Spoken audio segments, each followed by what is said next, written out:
Most of you have heard U.S. Senator John McCain has brain cancer. He's got a glioblastoma. And we're going to tell you what a glioblastoma is and talk about that a little bit with Dr. Brian Williams, who's a neurosurgeon at the University of Louisville, and he also teaches at the Department of Medicine at UofL. So welcome back, Brian. You've been on the show before. Glad to have you. Thanks, Mark. Appreciate it. All right, we've all heard about John McCain and what he's got. So why don't you explain, from your knowledge, what's his condition? What's he got?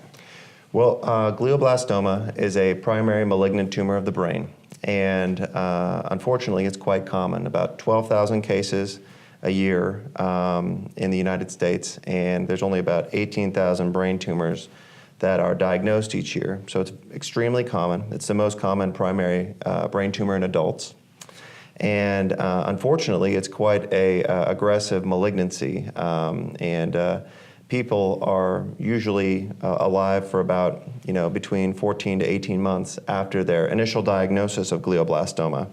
And that's with all the best treatments we have in America, state-of-the-art treatment.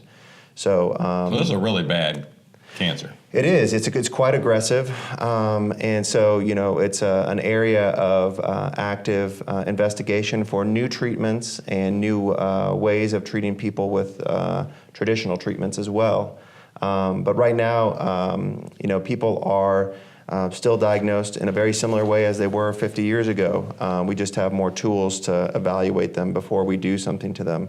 So a person would commonly have maybe a new seizure. It's very unusual for an adult to develop a new seizure. Or maybe they'd have progressive headaches or a new neurological problem like weakness or tingling or something like that. And they'd go see their doctor, and the doctor would evaluate them and then order a study. Typically these days it's a CT or an MRI scan, and that would suggest that there's a brain tumor present. And then glioblastoma can only be diagnosed after a biopsy or a piece of tissue has been taken to actually give it that name, and an expert pathologist has to look at it under a slide and do some special stains on it to evaluate it and diagnose it appropriately.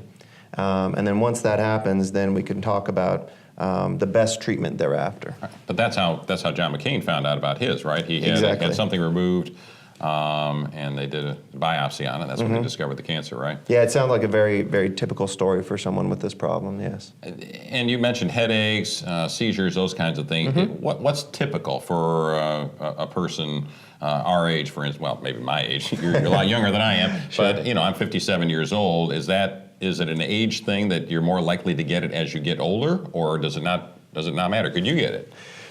It happens to everybody, but in general, people who are older typically get more of them. So the peak age is about 55, but obviously there's a spread, and it can go as young as kids and adolescents to up to people who are 80, 90 years old.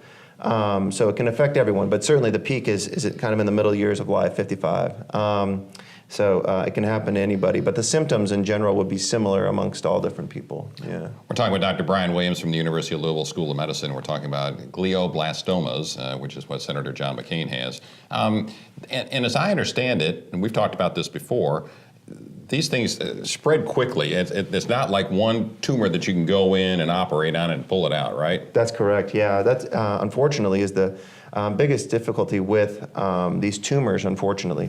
The tumors, even though they radiographically on MRI or something like that appear to have a discrete margin, if we were to take biopsies serially away from the tumor after we've resected or taken out all of the radiographic abnormality, the margin would still be contaminated. In fact, a famous neurosurgeon in 1928 published a series of patients where he cut out half the brain in people who were functionally didn't have any function on that side of their brain, and even those people had recurrence. Wow. And that was so a small. It sticks around. It's tough to get all of it, is the bottom line. That's right, and that's why these days what we take is a more measured approach to what we do. So in general, what we do is try to take out as much of the tumor as we can without leaving people with a permanent problem, like permanent weakness or speech problems.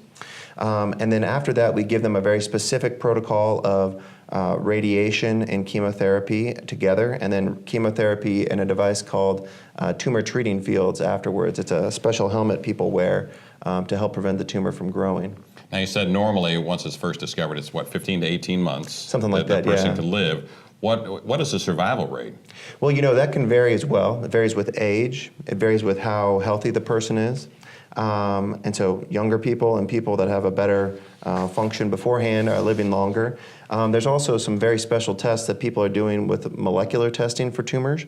And based off these tests, which are run by expert pathologists, they can help to predict how long someone will live. So, that 15 to 18 months is an average. So 50% of people, right? So 50% of people are living longer and 50% of people might live a little bit shorter.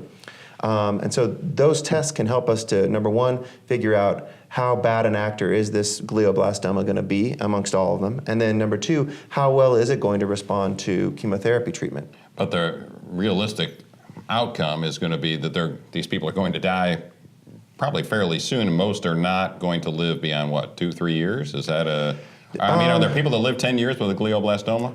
There have been cases reported, yeah. I would say in general, few? yeah. And so the 5-year survival is very low. It's something on the order of 5% or so. Okay. So it's a very uncommon thing for people to live very long out. So it's a pretty severe disease.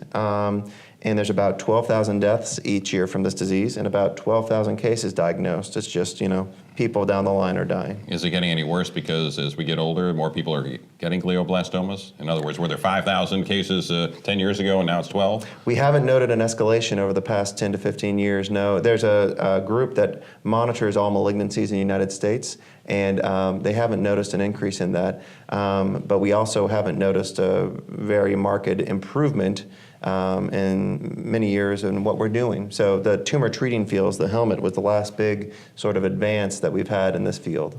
Now, one thing that some folks noticed about McCain was they noticed, I don't know, this was probably 6 months ago or so, when he was in a committee hearing, he seemed to be asking questions that, seemed like he had forgotten or he wasn't paying attention. Is that a symptom, or was that just because he's getting to be an old guy?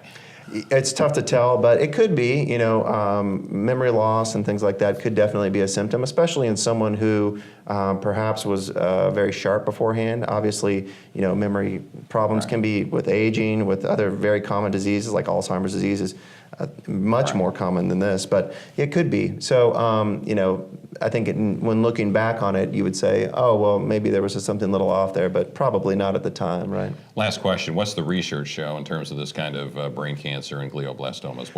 Where are we on the scale here of perhaps fighting this off in the future? It's an exciting field to be in because it really offers an opportunity to try and help people. And there's active investigation at the basic biology level at University of Louisville, at the treatment level in clinical trials, and all over the world with clinical trials. So we're looking at immunotherapy right now, and we're also looking at molecularly guided treatments to break the pathways that we think this tumor is using to overcome chemotherapy and radiation and surgery. All right, well, let's hope that research continues and we don't have to talk about John McCain type symptoms anymore. I hope so. Cancers. That'd be a good thing. All right, Yeah. Dr. Brian Williams, thanks for being on the program. Thank you, Appreciate Mark. it.